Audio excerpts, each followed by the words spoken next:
All right, you're set. Great. Hi, everyone. How's everyone? I hope everyone's having a good summer so far. Things have been busy here, so I appreciate you taking a little time and joining us for a quick get back together and talk about how things are shaping up for the fall.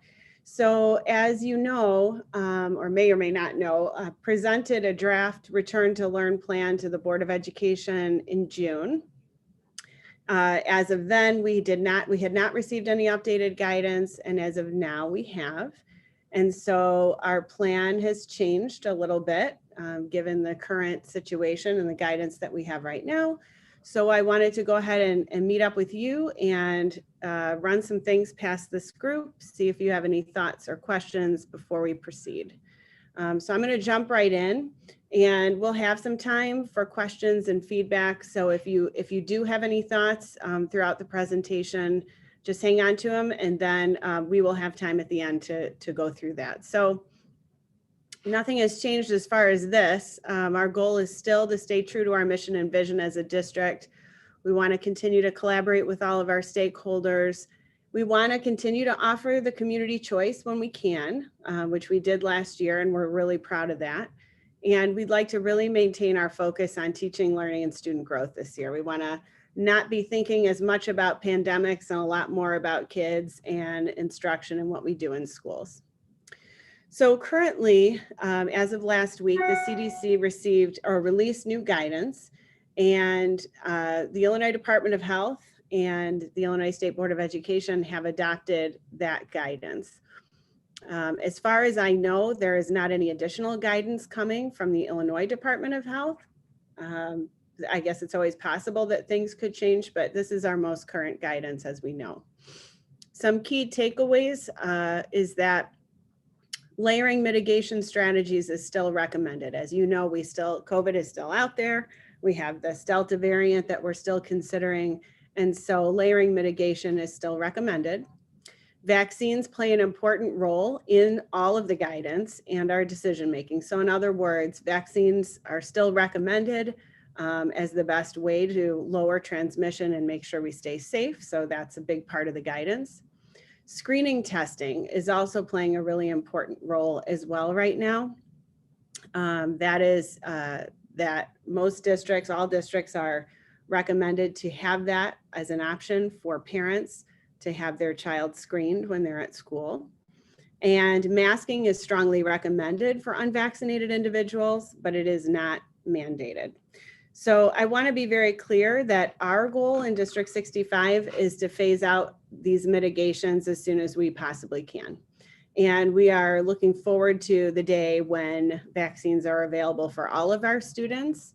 And at that time, when those become available, 6 weeks later, we would like to not be dealing with these mitigations at all. So much of what we're about to talk about will become optional 6 weeks after the vaccine is available for our school age kids.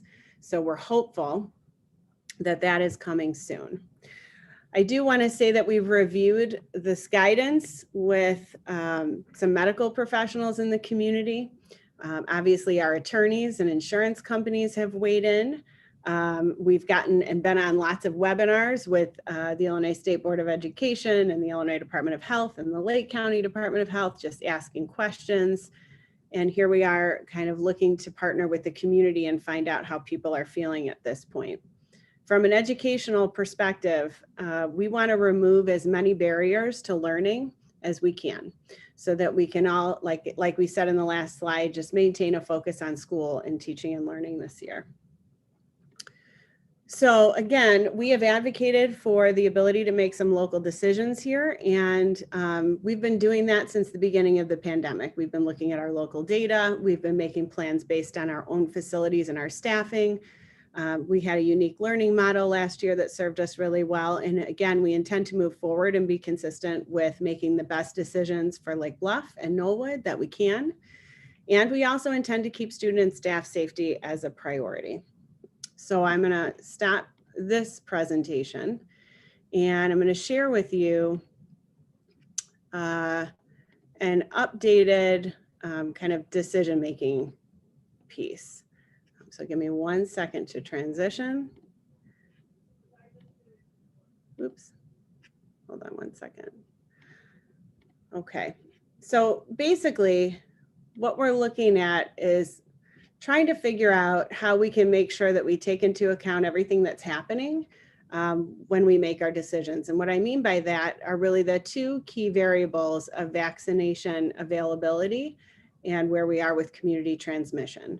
And so this kind of puts in perspective the level of risk that I feel like we're at this point. So obviously the best situation will be when we have high vaccine availability for all of our kids and staff and students, and we have low community transmission. At that point, we're pretty much back to normal. And then the worst possible scenario is that we don't have vaccines available and we have high community transmission. We're not in that point either. That would be the worst case scenario. What we're seeing is that we're kind of in a middle ground here. So we have some of our students that are able to get the vaccine, and we do have low local community transmission. So given that, we're trying to develop the best plan, considering that a majority of our students don't have access to the vaccine right now. And a few of the things that we want to talk about are the big issues that we see the community concerned about. So first and foremost are masks. As we know, the CDC, IDPH, and ISB have strongly recommended masks for unvaccinated individuals. Our preference would be to maintain alignment with that as much as possible. So at this point, I'm bringing to the team a recommendation of masks being recommended indoors at grades 6 to 8. So at Lake Bluff Middle School, that it would be strongly recommended that unvaccinated students wear masks, but not mandated. Masks will be optional outdoors for all students, but they will be required on school buses. And that is per the CDC guidance, which was adopted by IDPH. It is a requirement on school buses, and they were called out specifically. And I think that has to do with the fact that we'll be back at full capacity on our buses and transporting all of our kids that way. And many of our students don't have a choice to ride the bus. And so those will be required on our buses. For the students in elementary school at pre-K5 who do not have access to the vaccine, what we're going to talk about today is whether or not we'll be able to provide an option to parents to cohort students by mask preference. And what I mean by that is that we've developed a survey for parents to fill out, indicating that if they had a choice, what choice would they make in terms of a mask preference for their classroom setting? And what that would mean is that if a parent chose a mask required classroom, we would try to cohort those students together into one classroom where all students would be wearing a mask. And then if parents chose a mask optional classroom, that when students, we would kind of group students together that way so that they would have the choice to take their mask off when they're in class with their teacher. And then at other places in the building, we would be strongly recommending students to wear masks. So we'll talk about that in a minute. That's a possibility. Obviously, when we come back, we'll still try to social distance as much as we can. Lunch is still a requirement at 6 feet until further notice. We will be instituting testing, and that will be by parent permission. So we will be asking parents if they would like to participate in a random COVID screening, and we'll have that as an option for our parents. We will continue to encourage hand hygiene. We'll continue our cleaning routines. Obviously, we still have our ventilation improvements that we've been having. One thing I need to make a note of is that contact tracing for positive COVID cases and quarantines will still be a thing. The definition of close contact has not changed. So even though we're strongly recommending masking, if a student is not wearing a mask and they happen to come in contact with a positive case in school, we will still have to work with the health department on contact tracing and having students quarantine at that point. Now, if we have situations where students are masked in the classroom and 3 to 6 feet apart, if there's a positive case in those classrooms where students maintain a mask all day long, they will not have to quarantine if they're a close contact in school, because that was already adjusted in the spring. And then finally, if we need to, we're kind of always reserving the right to modify the learning environment if community transmission goes up, or if we're seeing cases in a classroom, kind of separating kids or avoiding certain activities and things like that. So again, this box is just to kind of say, these are some of the mitigations that we'd like to put in place, given right now that we have a group of students that doesn't have eligibility for the vaccine, but we also have low community transmission at this point. So with that, I would like to open it up for any questions or feedback. One thing that I want to talk through is with the cohorting at the elementary level is that our teachers spent a great deal of time in the spring making their class lists and being really thoughtful about balancing classes.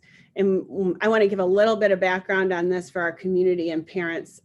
What that means is that obviously, when we go ahead and put class lists together, we're not just sort of randomly putting kids into classrooms. We're looking at a balance of boys and girls. We're looking at a balance of academic needs. We're looking at students with IEPs or special, accommodations that are needed.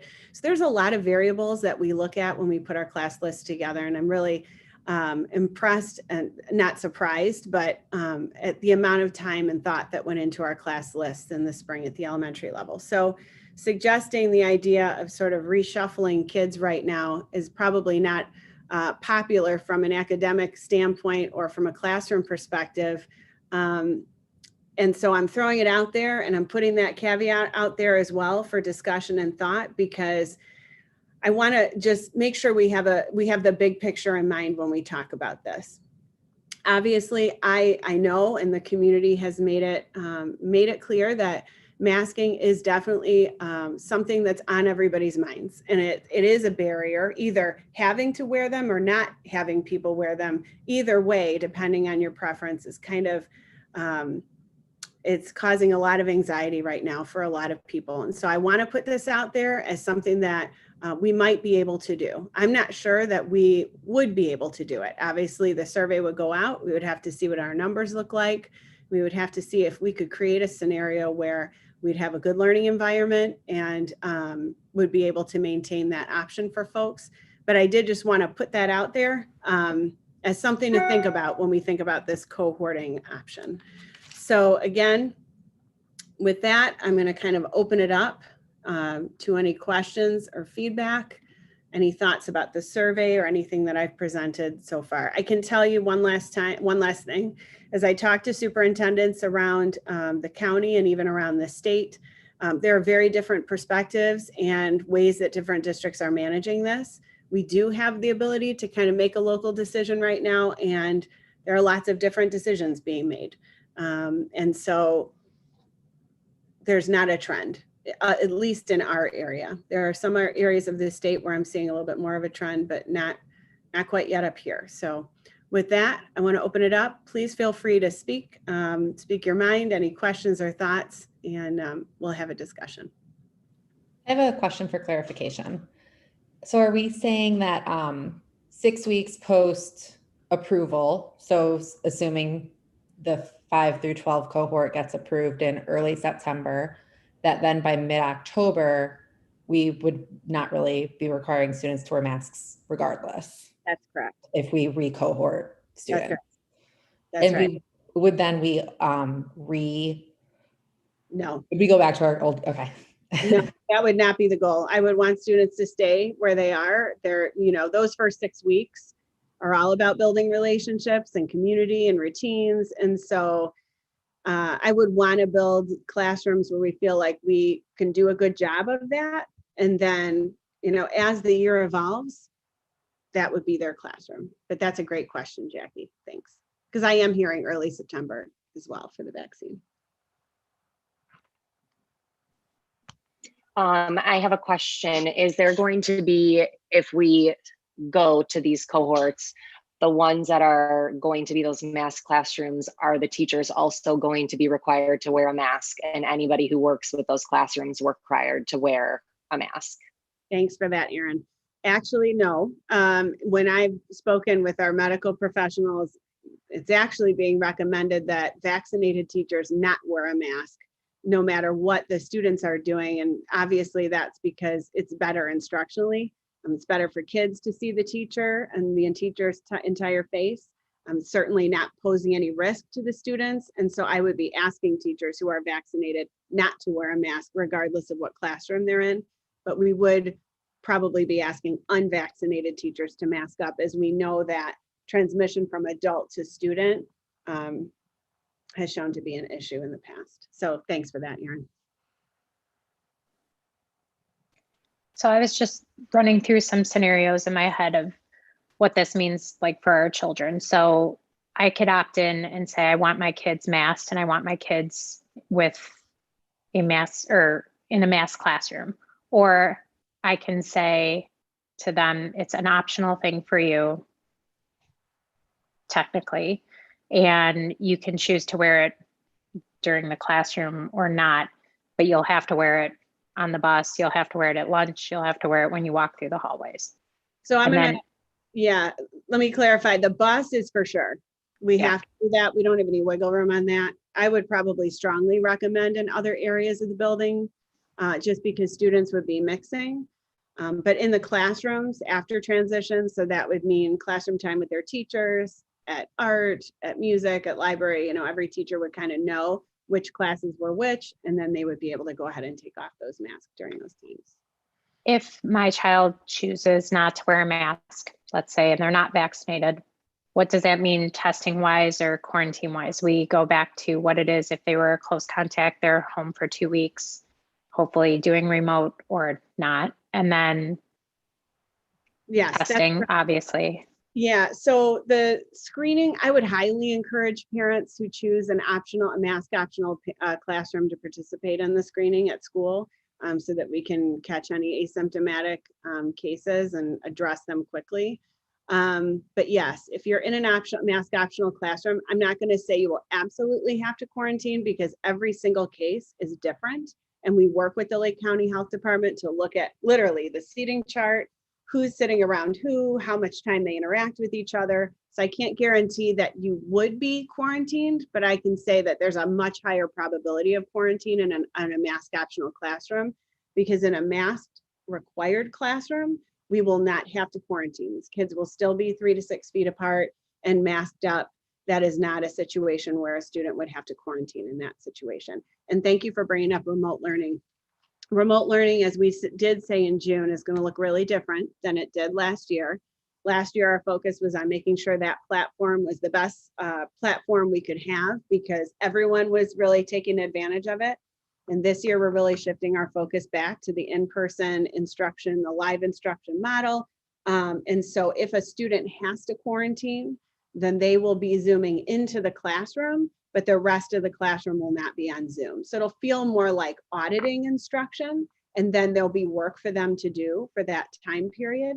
But it's going to feel different, because they and maybe one other or 2 other students would be the only ones on the Zoom meeting. And then we have purchased iPads for our teachers so that they can have their Zoom classroom on their iPad. They can walk around the room with them. They can put those kids into groups with other kids. So it's a little bit more flexible, but it's going to definitely feel different than it did last year.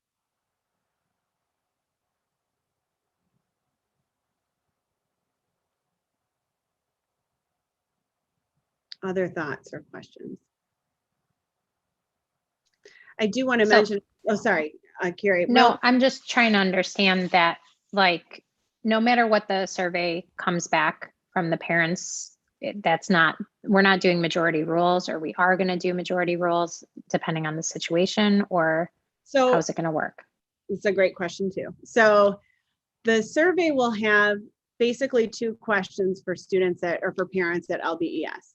And the first question will be general masking preference. So if there's a preference of all students should be masked regardless of whether or not they're vaccinated, or all students it should be optional, or if it should be vaccine contingent. So that's just sort of basic masking preferences. And then there'll be the other question of, if you were to choose a classroom, which one would you choose? Or would you rather have the best fit for your child with the teacher, and you don't really care about the masking preference? That's the third question that we'll be asking.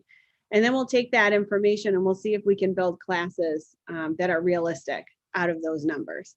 If we can't, and we would be putting kids in a bad situation, or we don't have enough kids for a certain cohort, if we have only 5 in the grade that want something and we can't really build a class that way, we would come back to the task force with an alternate recommendation.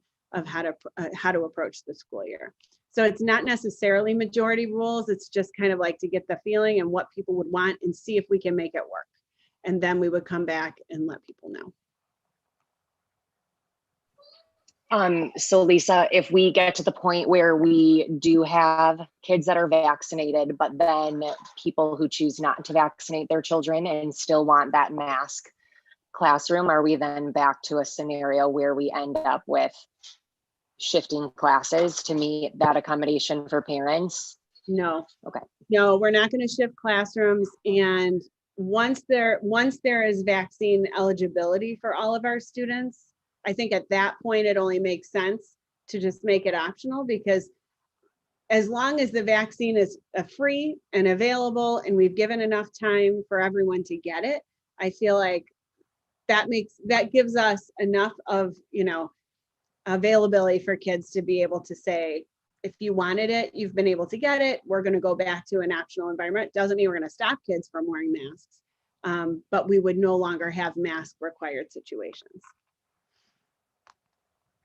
But we would keep kids in their class that they were in all year, if that makes sense. Lisa, what's the time? You might have mentioned this, the timeline for this. I know you said you developed the survey, but I'm just picturing if this is something that you move forward with, like you mentioned, we spent a lot of time putting these classes together. So if we have to kind of start over and we're on summer vacation, so how is that going to work? So thank you. That's a great question. So actually the survey is ready to go out right now. So if I don't get any different feedback or people don't have major concerns from today's meeting, I'd like to send it out this afternoon and have it due back by next week. So it'll be a quick turnaround, and it'll give us a pretty good amount of time. If it's any indication, the surveys that we've sent out before, we get responses pretty quickly. We're not going to be waiting for 100% response.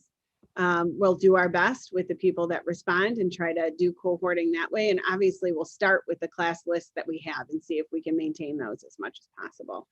I'm not sure how this is going to go, but yeah, we'd want it back quickly.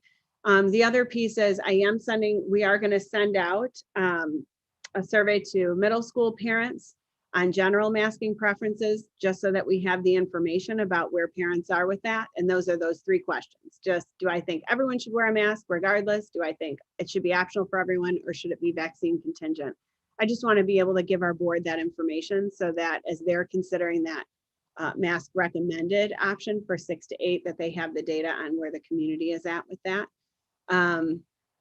And I'm also going to be sending out a staff survey on preferences as well. We want to know where our teachers are at and how they're feeling about it. So I just want to have that information when we make our proposal at the August 10th meeting. Lisa, about the survey, is there a default answer for people who don't answer? And is the default answer, we pick the best teacher for their child? Well, I'd be open to suggestions on that, because yes, we usually will say, if you don't respond, then this is the place we're going to put you. And yes, in my opinion, it should be, we'll pick the best environment for your child at that point. And by that, I mean teacher. I mean, really from an educational standpoint, that's the thing that matters the most. I believe we're creating a really safe environment. I believe that adding the screening testing in as an option for parents is an additional mitigation strategy to support any parent who's still feeling anxious. And obviously, even a child that winds up in a mask optional classroom can still wear a mask and can still be protected. Lisa, so if there's only one section of a grade level, is it going to be majority rules for that section, or how will that work for grade levels where there's only one section? Yeah, so for pre-K, which is the only situation for that, yes, we'll have to look at what the general preference is for that group. Thanks for that question, Kate. I also Lisa, sorry, go Michelle. I feel like I just do have to also mention that I know you said that it was encouraged that teachers not wear their masks, and I think most of us welcome that to be able to teach the kids without the mask on, but we do still have some vaccinated teachers that are worried and have lived with people, just there's stuff going on that we don't need to know about, but they're still worried and would like to wear their mask. So I just want us to be cognizant of that fact as well, is that your children might be in a class with a teacher who feels safest wearing a mask too. So yeah, and there's no, we would not stop a teacher from wearing a mask if that's how they felt. And if we were having issues for whatever reason with students, we would work with that on a case-by-case basis. And Lisa, I was just wondering if you had also thought about some things that, like, well, I'm just thinking about our elementary school, but like our kindergarten students had a 5th grade buddy to help them get to the bus or to get to their car line, whatever. Would that still be an option? Obviously, they would be both wearing masks, but if they're going to transportation, you know, Yeah, that's I think we can still, I think we can still do those things. I mean, obviously, if a student is getting on a bus, Jay and I talked yesterday, our buses would have to be equipped with lots of disposable masks, just because some of our kiddos, that might be the only spot that they're really wearing them. And then again, if there's a buddy situation where folks, you know, are feeling uncomfortable with some kind of a pair, we could work on that as well. So that's a great question, Paige. But I would love to have as many of those activities back up and running as possible. So I think we can work on that.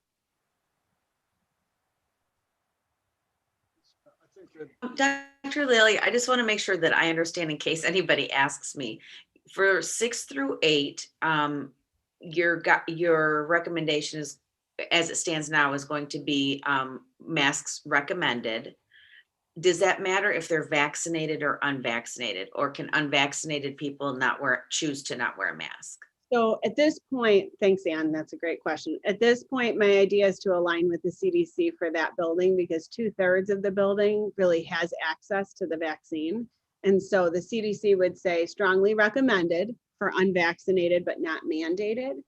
The reason for the survey is just to kind of see, like, a temperature check on the community. And if we see something really different come out, or some really different preference, then the board and I have that information as we move forward with that recommendation. And we will ask parents to indicate their child's grade level on that survey. So we have an idea. For example, 6th grade parents are really feeling nervous about that. It's just good information for us to have. But like I said, I would prefer to align with the CDC guidance if we can, where we can, because I just think that makes sense, especially given that we have low transmission at this point. But that's a great question. Thank you. My only concern would just be the fairness to parents who don't have access to a vaccine to protect their children, and really masks don't protect the individual wearing them as much as they protect everybody else. So I'm really being forced to send my child to school in an environment where people may not be taking the disease seriously and out in the community and sending their kids to school, and the kids would choose not to wear a mask, and they're sitting next to my child, and I don't have a way to protect them. Yeah. And thanks, Jay. I think that's why we're trying really hard to be able to provide an environment for kids, if that's how a parent is feeling, to provide a classroom experience or an experience where they feel protected in that way, and where the environment looks a little bit more like spring, with all the mitigations in place.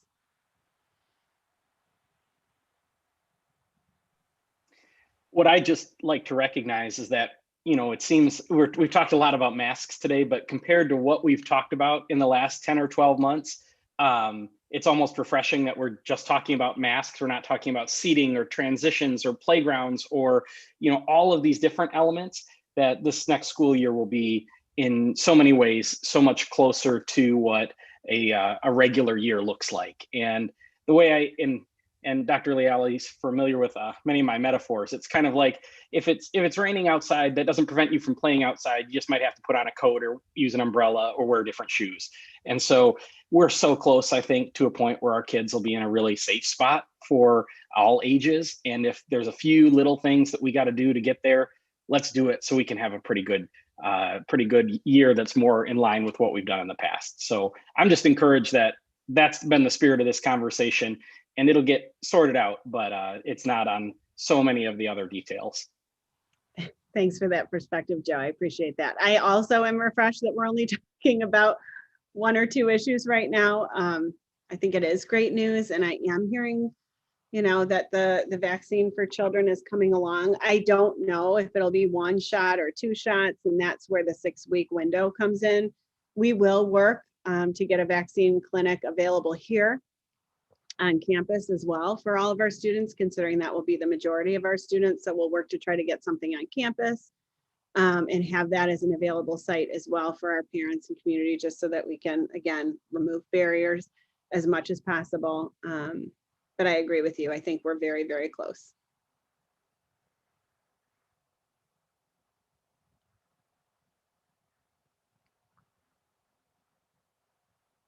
Are there any other thoughts, questions, concern? Is there anything that you've heard out in the community or anything you want to bring to our attention on behalf of someone else? I think, Lisa, the only thing that with making masks optional and separating spaces is that I think with how adults feel and all have different opinions about masks, I think that we need to spend probably a lot of time, no matter how it shakes out, spending time talking to the kids about having masks optional, because I can see that being an issue between kids, especially as they get older, why kids are wearing a mask and why kids are not. So I think that partly making the optional and then separating then into mask and unmasked, but then having them combined, I feel like there are issues that are going to arise, whether it's between families or parents or students in the classroom. And I think that's something that just makes me nervous. But for my own kids and as a teacher, knowing that those are going to be issues that we are going to have in our classrooms and our schools, I think that being able to do some work on that could be very helpful. I think that's a great point, and I appreciate you bringing it up, because that is something as an administrative team we've talked about, which is the issue of really helping kids to understand that we need to be empathetic and we need to understand that everyone's going to make a very personal choice. The only way to really avoid that situation at this point would be to have everybody wear a mask at pre-K 5. And obviously that's a way we could go. However, I think at this point in time, I feel like the mask has become a barrier for a lot of our kids to learning and to accessing the educational opportunities that we want them to have here. And so I appreciate the point, because it is something we need to keep in mind as we move forward. And I know our teachers can, I appreciate you thinking of it, because I know everyone will be on top of it and making sure that we're kind to each other and making sure that we're recognizing that everyone gets to make that choice and that it's okay. And so thank you for bringing that up.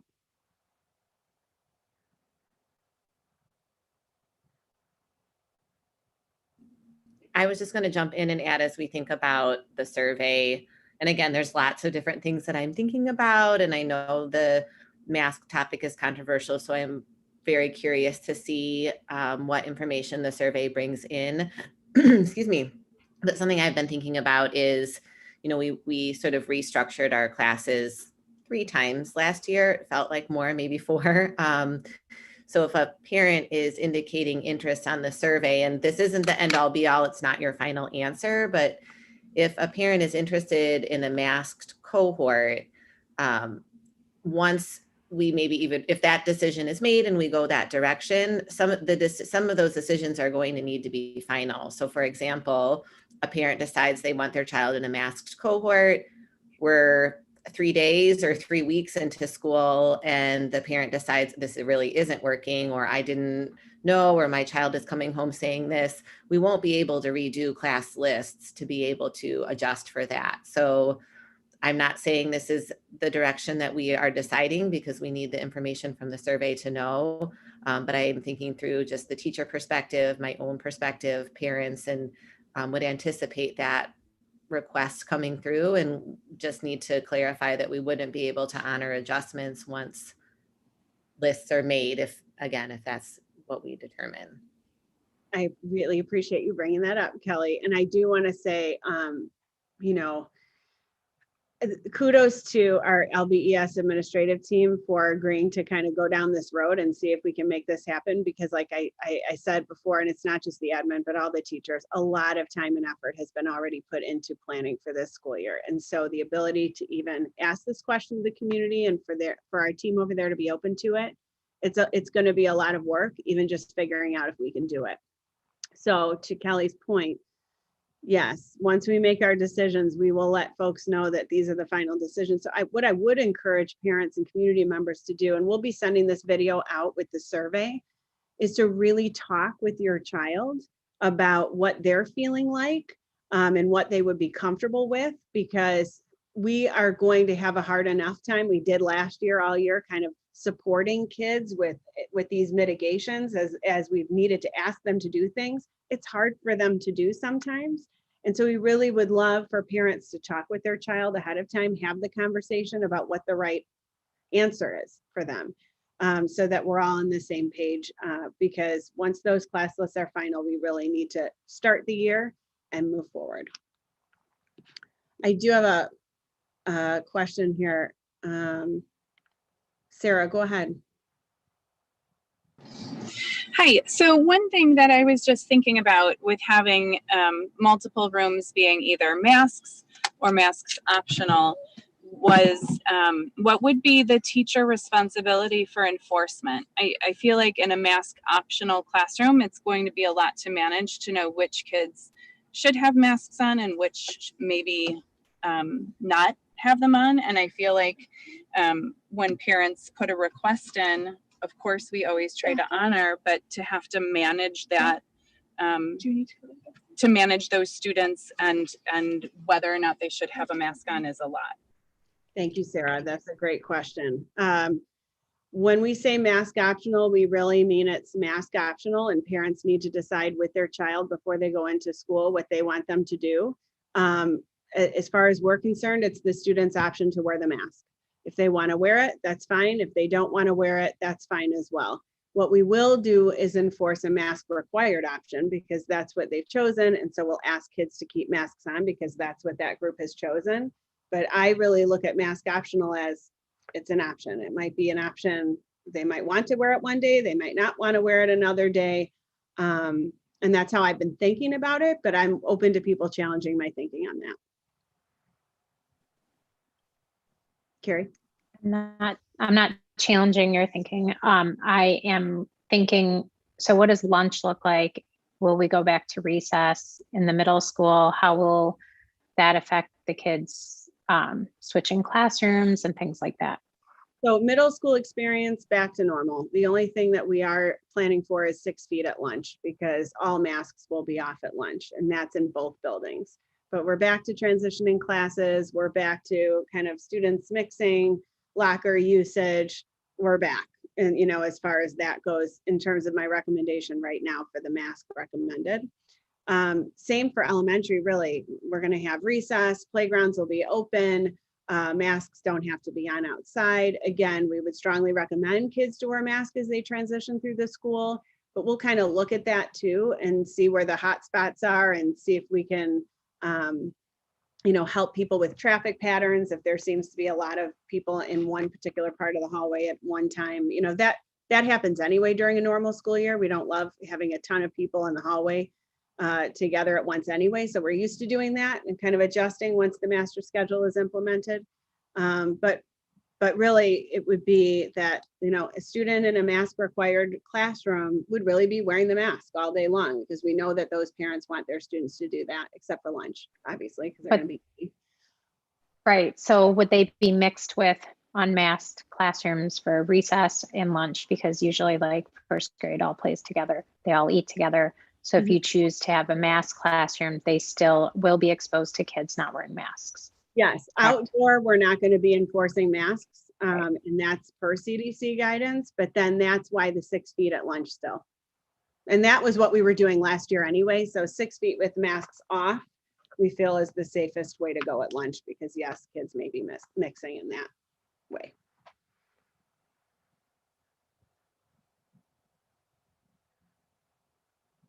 Other questions or thoughts? I was just going to mention, in our administrative conversations for our admin team, Lisa helped me to sort of think about it differently. And I'm trying to clarify for the group. So Lisa, are we saying if we go down the route of the masked cohort that all students would be masked in the hallway, or is that something that we're still determining? Like, so Kelly, thank you for doing that, because my thinking has kind of gone back and forth on this the last couple of days even. In the beginning, we really talked about requiring everyone to wear masks in common areas. And I feel like that's going to be really difficult for us to do in terms of management. And so again, where I can, I'd like to align with the CDC guidance, which is strongly recommended, but not mandated in those common areas, and kind of transition us back into an environment, because that will be our next phase, is recommended and optional. And so making those common spaces recommended and optional at this point, but keeping those masked classrooms as an option for parents. And then obviously those students would continue to wear masks in the hall and any kind of larger event, those kinds of things, if that makes sense.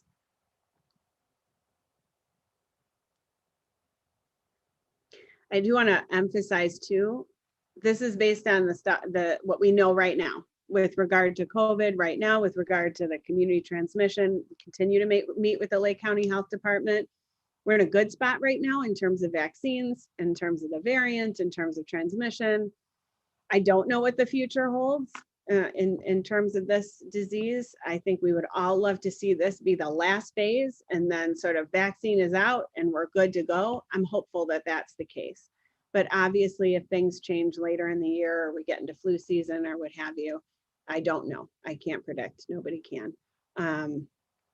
But the good news is we know how to make a safe environment during a global pandemic. We figured it out. We did a great job last year of keeping everyone safe and providing options. And that's the goal right now, is to continue to do that. Lisa, I just had a quick question about the 3 to 6 foot guidance. Is that in effect for everyone who is not vaccinated, or does that apply?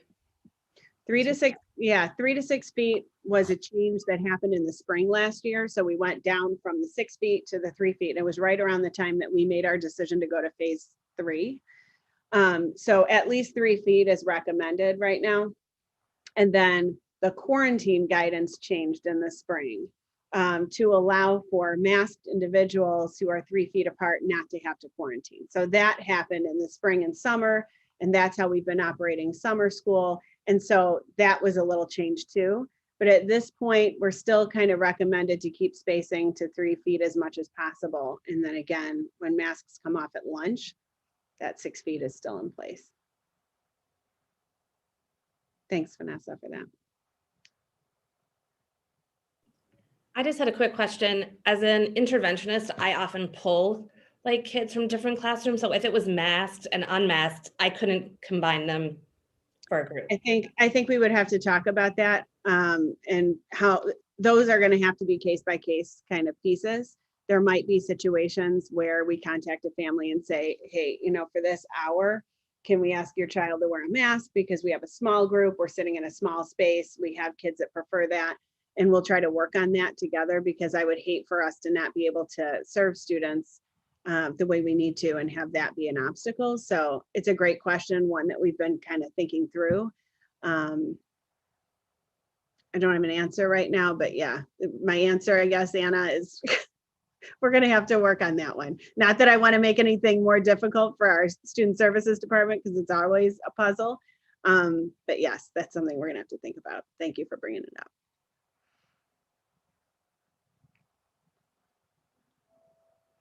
This is definitely a little bit of a harder road to go down, and I understand that. And again, give a lot of kudos to our admin team for considering this option for our community. The goal is to make sure everyone feels safe and feels like they have the learning environment that they need going into this year. From an educational perspective, we cannot lose one more minute with our kids. We want them in class, we want them engaged, we want them, you know, back into learning and finding a community here in our schools where they feel comfortable and have friends and a sense of belonging. And so whatever we need to do, we want to be able to do that if we can, to make sure we facilitate that for our students. So that's the goal here. I'm hoping we can do it. Any other thoughts or questions?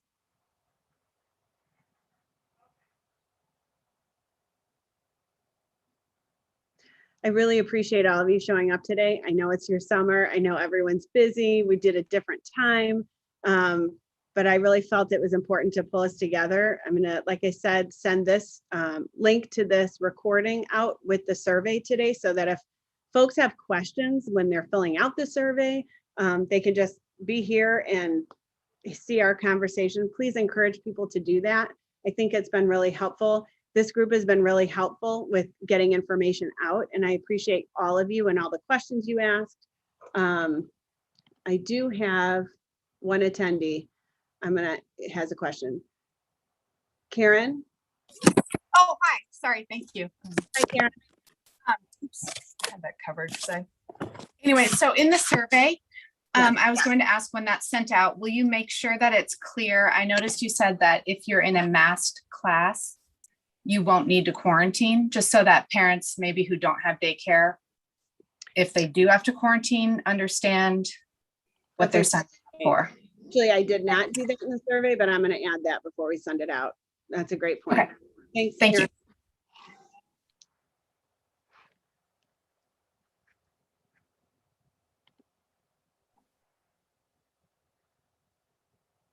You. Any other thoughts or questions before we head off to the rest of our lives for today?